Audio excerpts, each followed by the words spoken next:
அதிமுக இந்த கூட்டணியில் இடம்பெற்றிருக்கக்கூடிய கட்சிகளுக்கான தொகுதிகளை பிரித்து வழங்கும் என்ற தகவலை தொடர்ந்து பாஜக சார்பிலே சொல்லியிருக்கின்றார்கள். அதிமுக தான் கூட்டணிக்கு தலைமை தாங்குகின்றது.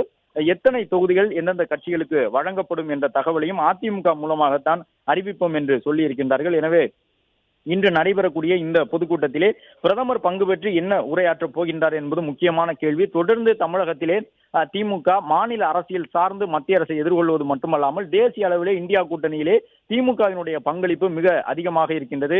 தென் மாநிலங்களில் முதன்மையாக இருக்கக்கூடிய இந்தியா கூட்டணிக்கான கட்சியாக திமுக இருக்கின்றது. எனவே நாடாளுமன்றத்திலும் கூட பாரதிய ஜனதா கட்சிக்கு ஒரு சிம்ம சொப்பனமாக திமுக செயல்பட்டு வருகின்றது. திமுகவினுடைய நாடாளுமன்ற உறுப்பினர்கள் தொடர்ந்து நாடாளுமன்றத்திலும் பாஜகவிற்கு எதிரான கருத்துக்களை முன்வைத்து வருகின்றார்கள். அரசினுடைய திட்டங்களை தொடர்ந்து விமர்சித்து வருகின்றார்கள். எனவே தமிழ்நாட்டிலே திமுக ஆட்சியை வீழ்த்தி தங்களுடைய கூட்டணியை ஆட்சிக்கு கொண்டு வர வேண்டும் என்று பாஜக விருப்பம் தெரிவித்து வருகின்றது.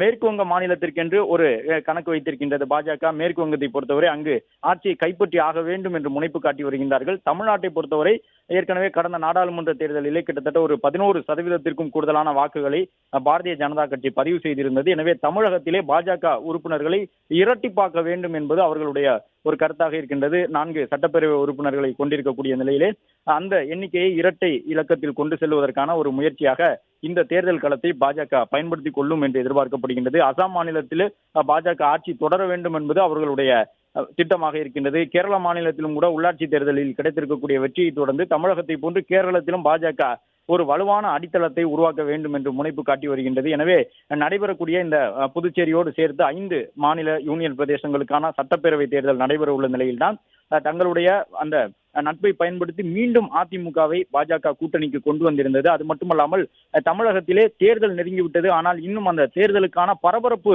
தொடங்கவில்லை என்கின்ற ஒரு கருத்தை பலரும் அரசியல் களத்தில் முன்வைத்துக் கொண்டிருந்தார்கள். ஆனால் உள்துறை அமைச்சர் அமித்ஷா புதுக்கோட்டை பொதுக்கூட்டத்தில் பங்கு பெற்று சென்ற பிறகு உடனடியாக தேசிய ஜனநாயக கூட்டணி விறுவிறுப்படைந்திருக்கின்றது. தேசிய ஜனநாயக கூட்டணியினுடைய தலைவர்கள் ஒரு புத்துணர்வோடு இந்த தேர்தலை சந்திப்பதற்கு தயாராகிவிட்டார்கள்.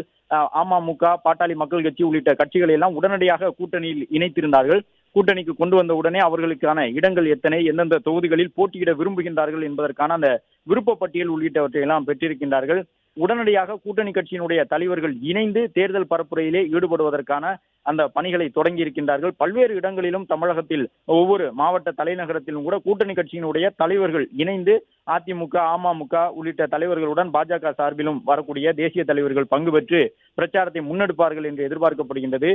பாஜகவை பொறுத்தவரை கடந்த நாடாளுமன்ற தேர்தலின் பொழுது இந்த சாலை வளம் என்று சொல்லக்கூடிய வகையிலே ரோட் ஷோ முறையில் தேர்தல் பரப்புரையை பெரிய அளவில் மேற்கொண்டிருந்தார்கள். பிரதமர் நரேந்திர மோடி எல்லாம் சென்னை உள்ளிட்ட நகரங்களிலே ரோட் ஷோ மேற்கொண்டிருந்தார்.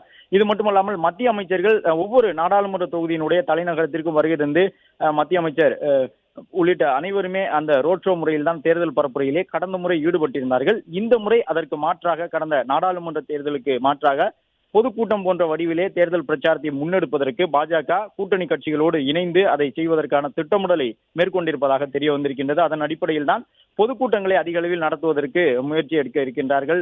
தமிழகத்திலே தேர்தல் பரப்புரையை பொதுக்கூட்ட வடிவில் முன்னெடுப்பதற்காக பாஜக கூட்டணி கட்சிகளோடு ஆயத்தமாகி இருக்கின்றது. இது மட்டுமல்லாமல் கூட்டணி கட்சியை சார்ந்த தலைவர்கள் பிரச்சார பயணங்களை மேற்கொள்கின்றார்கள். அந்த பிரச்சார பயணத்தினுடைய நிறைவு விழாக்களிலும் பாஜகவின் தேசிய தலைமையில் இருந்து வரக்கூடியவர்கள் பங்கு பெறுவார்கள் என்று சொல்லப்படுகின்றது. அந்த அடிப்படையிலே ஒவ்வொரு கட்சிக்கும் எத்தனை இடங்கள் ஒதுக்கப்பட இருக்கின்றன என்ற விவரத்தை எல்லாம் பியூஷ் கோயல் மூலமாக பாஜகவினுடைய தேசிய தலைமை கலந்தாலோசித்து பேசி வருகின்றது. அதிமுகவினுடைய முன்னணி நிர்வாகிகளான SP வேலுமணி உள்ளிட்டவர்களும் தொடர்ச்சியாக மூத்த தலைவர்கள் அதிமுகவிலிருந்து பாஜகவின் தேசிய தலைமையிலிருந்து வந்திருக்கக்கூடியவர்களை சந்தித்து கூட்டணி தொடர்பான பேச்சுவார்த்தையில் ஈடுபட்டிருக்கின்றார்கள். இந்த கூட்டணியில் எந்தெந்த கட்சிகள் எல்லாம் இடம்பெற வேண்டும் என்று பாஜக விருப்பப்பட்டதோ கிட்டத்தட்ட அவற்றில் ஒரு 90% கட்சிகளை இணைத்து விட்டார்கள். இன்னும் ஒரு சில எஞ்சியிருக்கக்கூடிய கட்சிகளும் கூட்டணியில் இணைவதற்கான ஒரு சூழல் இருப்பதாக பார்க்கப்படுகின்றது.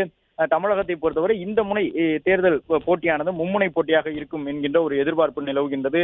அதிமுக மற்றும் திமுக தலைமையிலான கூட்டணி கட்சிகள் மட்டுமல்லாமல் தமிழக வெற்றிக் கழகமும் கூட்டணி கட்சி வரலாம் என்கின்ற விருப்பத்தை வெளியிட்டு தேர்தல் களத்தை சந்தித்திருக்கின்றார்கள். எனவே மும்முனை போட்டியாக இந்த தேர்தல் களம் இருக்கும் என்று எதிர்பார்க்கப்படக்கூடிய நிலையில்தான் தமிழகத்திலே வாக்கு வங்கிகள் எவ்வாறு இருக்கும் என்பதை முன்கணக்கிட்டு பாஜக இந்த வியூகத்தை வகுத்திருக்கின்றது. பாஜகவை பொறுத்தவரை கடந்த ஒரு 2 ஆண்டுகளாக பாஜக பெற்றிருந்த வெற்றிகளை எல்லாம் பார்க்க முடியும்.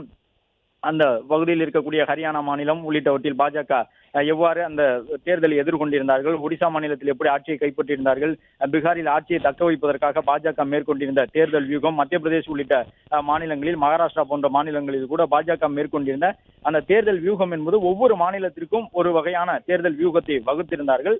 அந்த அடிப்படையில் தான் தமிழகத்திற்கான தேர்தல் வியூகமும் வகுக்கப்பட்டிருக்கின்றது. பாஜக இந்த முறை இரட்டை இலக்கத்திலே சட்டமன்ற உறுப்பினர்களை பெறக்கூடிய விதமாக கூட்டணி தொடர்பான அந்த பேச்சுவார்த்தையில் ஈடுபட்டிருக்கின்றார்கள். பாஜகவிற்கு செல்வாக்கு இருக்கக்கூடிய தொகுதிகளிலே போட்டியிடுவதற்கான விருப்பத்தை தெரிவித்திருக்கின்றார்கள். தென் தமிழகத்திலும் மேற்கு மாவட்டங்களிலும் பாஜக கணிசமான தொகுதிகளை பெற்று போட்டியிடும் என்று எதிர்பார்க்கப்படுகின்றது. அதே போன்று அதிமுகவை பொறுத்தவரை நேரடி போட்டியாக திமுக வழக்கமாக போட்டியிடக்கூடிய தொகுதிகளில் எல்லாம் அதிமுக போட்டியில் இருக்கும் என்று எதிர்பார்க்கப்படுகின்றது. எனவே கூட்டணி கட்சிகளை பெருமளவில் எதிர்கொள்ளக்கூடிய இடத்திலே அம்மா மக்கள் முன்னேற்ற கழகம், பாரதிய ஜனதா கட்சி போன்ற கட்சிகள் இருக்கும் எனவும், நேருக்கு நேர் திமுகவோடு போட்டியிடக்கூடிய விதமாக ஒரு 160 சட்டப்பேரவை தொகுதி என்கின்ற சராசரியிலே அதிமுக நேரடியாக திமுகவோடு பல்வேறு தொகுதிகளில் போட்டியிடக்கூடும் என்கின்ற ஒரு தகவலும் தேசிய ஜனநாயக கூட்டணி தரப்பிலிருந்து சொல்லப்படுகின்றது. இது மட்டுமல்லாமல் பாஜகவோடு தொடர்ந்து கூட்டணியில் இருந்து வரக்கூடிய புதிய நீதி கட்சி, தமிழக மக்கள் முன்னேற்ற கழகம், ஜான் பாண்டியனுடைய கட்சி உள்ளிட்டவர்கள் எல்லாம் கூட்டணியில் இடம்பெற்றிருக்கின்றார்கள்.